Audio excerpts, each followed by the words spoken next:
Hello everyone, and welcome to Quantum Universum.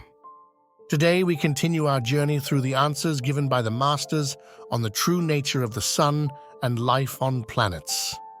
But before we start, make sure to subscribe to the channel and activate notifications so you don't miss upcoming videos on personal growth and spiritual well-being. Let's get started. Question: what does life on planets depend on? Answer: there is life on a planet when it lives. A planet is said to live when there is a mass of matter in an etheric state in its core, which maintains itself and manifests phenomena known as magnetic fields and gravitational force. A planet in such conditions may not yet manifest forms of life on its surface, but this does not mean that the planet is not alive. It lives and will certainly manifest forms of life on its surface at some point during its existence.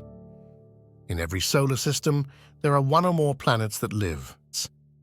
This vital manifestation circulates, and any planet that exists without life certainly lived in a previous time period.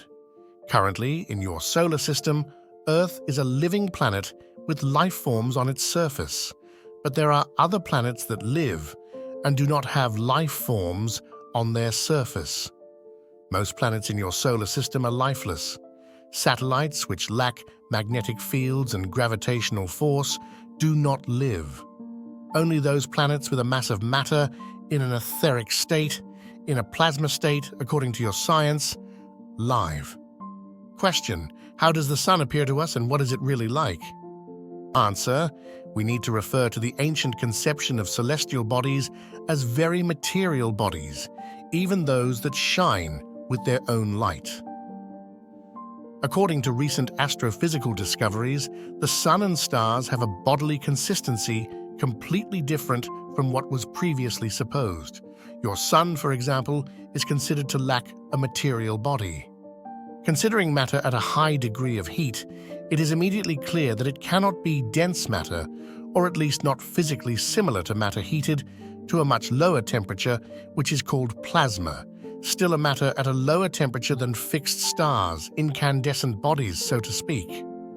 Plasma is a very different matter from dense physical matter, which in comparison we can call cold. It differs due to the high degree of heat that makes it much more similar to pure energy, that is, to matter of the astral plane.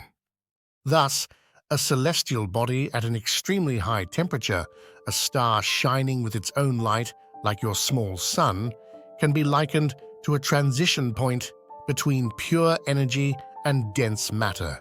It can be compared to a sort of hole in the physical plane, which connects the physical plane with the astral plane from the perspective of energy emission, not just heat.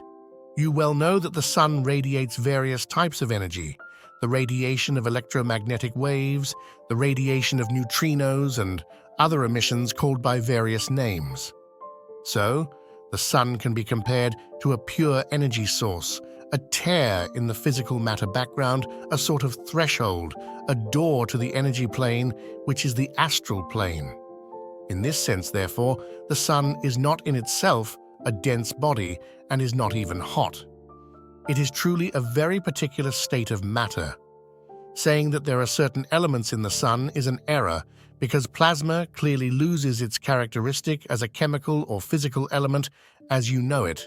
It is a matter that cannot even be said to be in an atomic state. It is beyond that, even more dematerialized. Therefore, the Sun and all stars with their own light are a transition point between dense physical matter and pure energy or matter of the astral plane.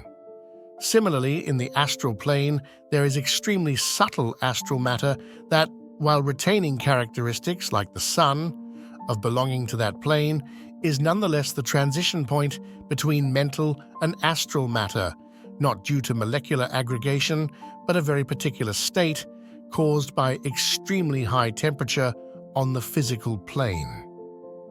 Always remember that in the cosmos, everything is gradual and follows certain gradations. There are no leaps in nature, as the ancients said. There are no leaps even in terms of matter. Question: the door of the Sun. Answer: Egyptian priests depicted the sun as a whole.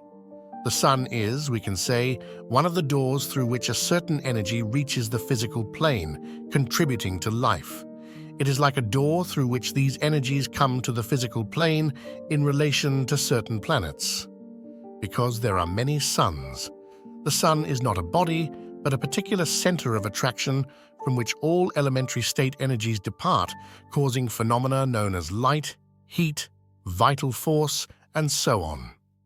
And this charge continues as long as necessary for the evolution of the entire solar system. We have said that the sun is not a body, nor is it hot as you understand it. In ancient Egyptian initiation, the disciple was placed in a small room with the known planets symbolized on the ceiling and walls, and at the center of this system of symbols was a hole in the ceiling through which light penetrated. This symbolized the sun. The ancient initiated seers had rightly understood the nature of the sun. If science has believed and believes that the sun is a solid material body with an extremely high temperature, it is not right.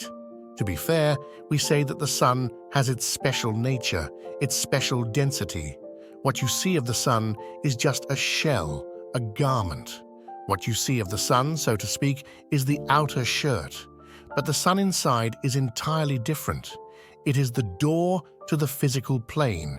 It is, in other words, a hole in the veil separating the physical plane from the astral plane or the energy plane. Internally, the sun is not a body and is not hot.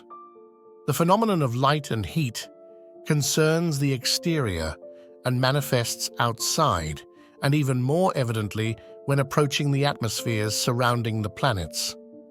What the sun emits are vibrations that, when encountering certain atmospheres of Earth or other planets, transform into what you call light.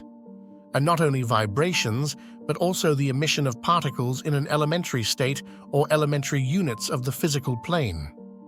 What provokes these vibrations and emissions is the nature of the sun itself, which is the life center of its system. So it is for this and all the other suns in the universe and in other universes that make up the physical cosmos. The sun is like a shell, a screen that naturally forms around this energy center. It serves to transform and make absorbable the matters of the astral plane or energy plane, or rather for an initial transformation, because further transformations occur in the space between the sun and the various planets. The first transformation occurs through this screen, this outer shirt. In this way, the sun is what powers the most elementary and evident mechanism of life on planet Earth. It is the main door through which certain energies reach planet Earth, while the energies coming from the planets are reflections of those emanating from the sun and reaching the planets themselves. And these particular energies reflected by the planets give the characteristics that determine the character, the personality of incarnated individuals. Question: the disappearance of the sun. Answer: if the sun is like an opening in the veil that separates the physical plane from the astral plane, you might ask, and the solar explosions? Being this screen very thin, it tears. Every time a materialization, a disintegration of matter occurs, as your science knows, it is like opening a door between the physical plane and the astral plane. The astral plane is the plane of energy par excellence, and to prevent this energy from spilling into the physical plane, there is a veil, a screen made up of the very matter of the physical plane. The primary matter, the elementary unit, the elementary matter of the physical plane, formed by the condensation of the ultimate matter of the astral plane. The sun is exactly a hole in this screen through which the energies of the astral plane flow. The energy of the sun cannot end. It will end the day the energy of the astral plane ends, and this is not yet the case. It will end exactly when there will be the reabsorption of this solar system. Then dense physical matter will turn into a liquid state. Liquids will subsequently turn into a gaseous state, and so on. Thus, reabsorption will occur. The sun with its planets and each sun is moving away from what can be called the center of the physical cosmos.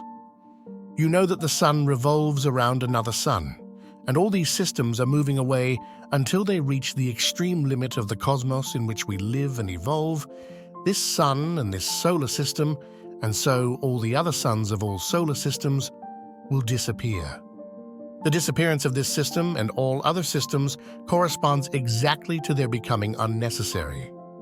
And for today, we stop here with this information on which there is much to reflect. As always, thank you for being with me. If you liked the video, don't forget to let me know by giving it a like and leaving a comment. See you soon in the next video.